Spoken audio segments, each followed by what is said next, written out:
Example 5. In this video, we're going to talk about a geometric sequence when not everything is explicitly given, and we're going to have to go ahead and find things. So we're given that the second and the fifth terms of a geometric sequence are 6 and negative 48 respectively.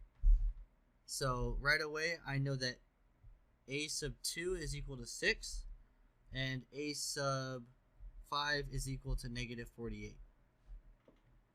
And I want to find the common ratio, the first term, and the explicit rule. Well, I know the common ratio is found by dividing two of the terms. So the fifth term can be written as a sub 5, which is a sub 1 times r to the 5 minus 4, which is a sub 1 times r to the 4th, and that's 48, negative 48. Okay, I also know the second term, so I know the second term is a sub 1 times 2 minus 1, and I know the second term is 6, so I'm going to get, this is a sub 1 times r. So the common ratio can be found by dividing those two numbers. So I get r is equal to a sub 1 times r to the 4th divided by a sub 1 times r. So I can get these a sub 1's to cancel, and I can get one of these r's to cancel. So I get, this is going to be r cubed. And the common ratio, again, is when you divide numbers by each other. So negative 48 divided by 6. So it becomes r cubed equals negative 8.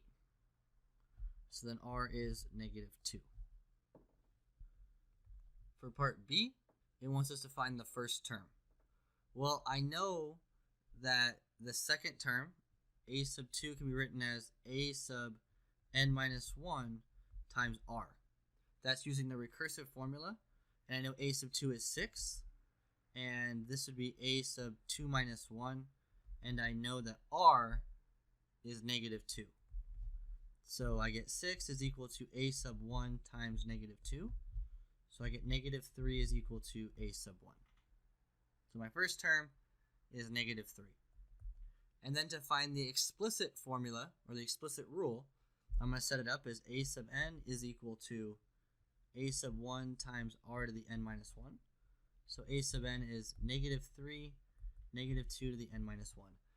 Now there's a couple ways that you could write this, and we can actually break this up into little pieces. We're going to do some fancy algebra because I don't want that negative inside of the n minus 1. So this is negative 3, negative 1 times 2 to the n minus 1, which is going to be negative 3, negative 1 to the n minus 1 times 2 to the n minus 1. And this skill of being able to break up this negative 1 is going to come in handy when we start dealing with sequences as functions later on. So it's important to be able to go from something like this to something like this algebraically.